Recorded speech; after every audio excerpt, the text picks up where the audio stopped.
There is one stock that is about to skyrocket.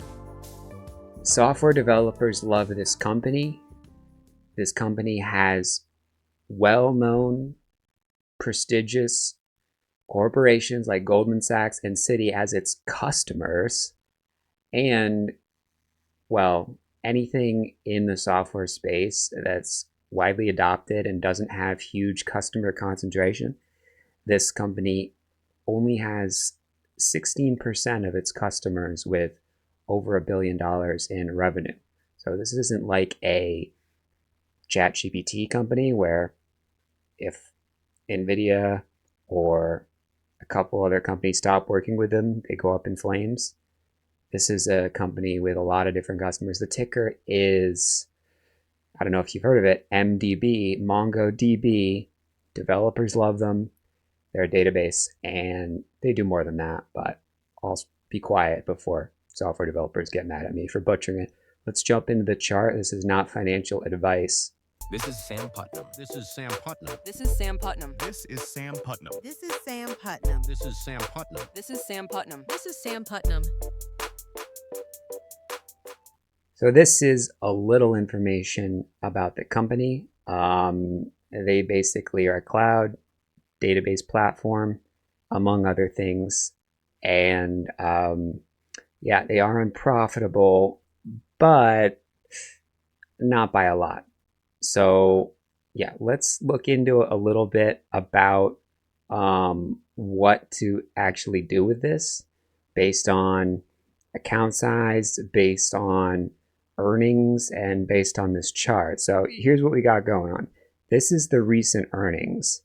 And you can see that this idea of when there's a bunch of volume that comes in on earnings, buying on earnings and risking, in this case, it's more like $10. It's a $300 stock, but risking, a couple few percent can be a pretty interesting idea. It does have some room to the upside, and it did get there pretty quickly. In a week or so, you got a maybe 10% push, which on a company that's a $300 stock, it is a big move. Now, looking at the chart again, little detail is the volume is not very massive, right? I mean, it's like $1 million volume. It's not a lot, but because it's a $300 stock, it is $300 million of volume a day. So it's enough for anyone who wants to put 3 million or obviously less in this company. You can do that pretty immediately.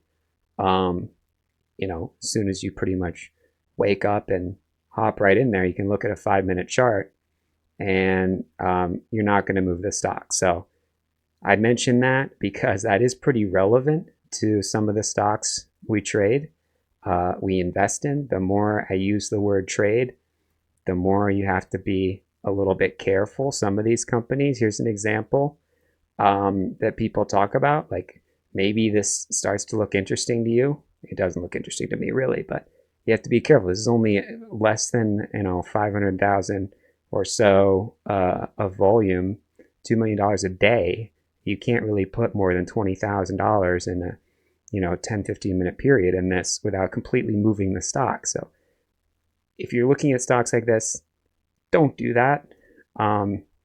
Look at ones that are much bigger, even if they're not the NVIDIAs of the world. So let's jump into a little more about MongoDB before I jump back into price levels and talk a little bit about why you want to invest in a stock that's been so choppy because of this most recent move. So here we go. This is some considerations, right? Net loss, some insider selling, and we can look into exactly that insider selling. But I think in general, it's not usually a big deal. A lot of insider sales are automatic. It doesn't even show up on this dilution tool. So like if you have options that become available or a lockup period that allows your shares to be sold, then you might sell your shares. You might have a schedule to sell your shares that is pre-scheduled. So it's not related to the stock price. It's not related to recent news. So the whole insider selling thing, it's not as important as it sometimes gets talked about. Over 500 million in revenue, up almost 25% year over year, and it's a subscription as a service revenue almost entirely. So that's the real deal. As far as other companies, other peers, I think they've all been sort of sideways. I mean, Salesforce hasn't looked great. ServiceNow hasn't looked great. The companies that are most similar to AI, Snowflake doing better. The cybersecurity companies are doing well. CrowdStrike, Cyber, the only exception, Zscaler being Rubrik. But outside of this, Cyber's been doing well. So why buy MongoDB? Well, it's holding above this volume. And as long as these people are in the money, they're making money, the price is above where they bought it, they're unlikely to sell, or not likely to sell very much. So let's look into a little more about some of their customers. Talking about Toyota, Verizon, Cisco, and the banks that I mentioned, Goldman Sachs, Citi, Barclays. And you might say, well, is investing in database really a good idea? And it is a good idea when they're adopted so well among these brand name companies. And when, like I said, developers really love this company. So this is still, moving from a relational to a non-relational database is an ongoing decade-long change. So this is a NoSQL database. This is what MongoDB offers. This has been talked about for decades. It was interesting to developers decades ago. Maybe 1 decade ago, it really became hot. But now it's reaching enterprise scale. So this is a benefit. As I mentioned, only 16% of the customers are over $1 billion in revenue. You don't have that concentration. Like, well, I use ChatGPT as an example, but NVIDIA would be another example. Of course, NVIDIA also being a darling of the stock market because all the money flows through them. But in general, you don't want a ton of customer concentration.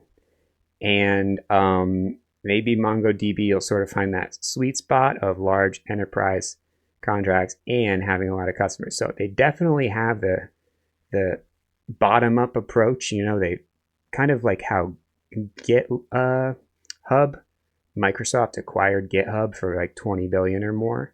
GitHub was able to get so big because its customers worked at these companies, but they weren't the decision makers, right? They were the developers, and they loved the software. So MongoDB is kind of like that. But if they can also get the decision makers on board to get some long-term contracts, then they'll really have everything. But it's definitely easier to get the decision makers on board when the people who actually use the software already use it. In my opinion, maybe Salesforce is, a reason that is not always the case. But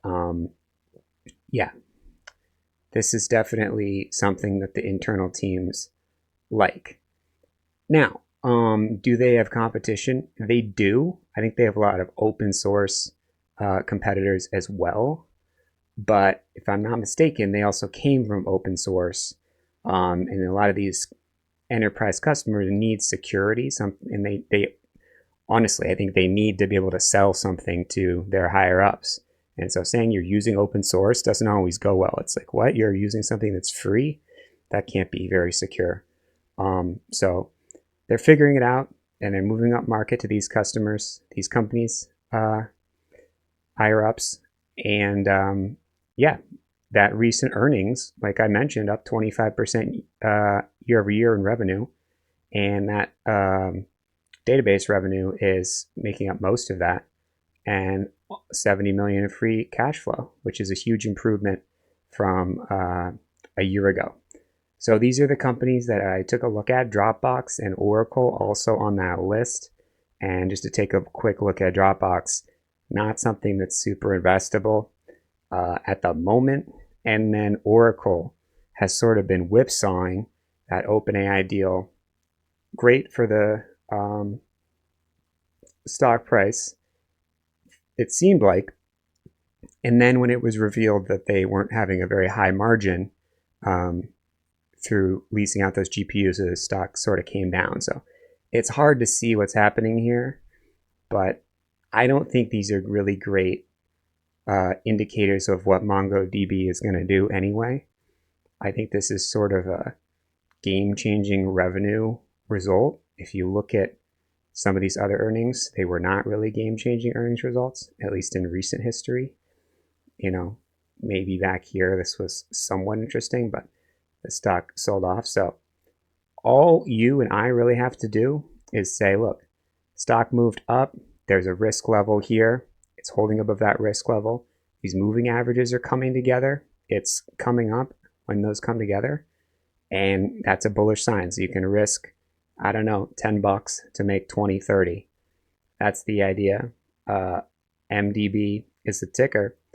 If you like these ideas, hit that like button. If you haven't hit that subscribe, hit that subscribe. And if you want to make $1,000 in stocks in the next 90 days or your money back, hit that join button or head over to stockscommunity.com. I'll see you in the next one. This is Sam Putnam. This is Sam Putnam. This is Sam Putnam. This is Sam Putnam. This is Sam Putnam. This is Sam Putnam. This is Sam Putnam. This is Sam Putnam.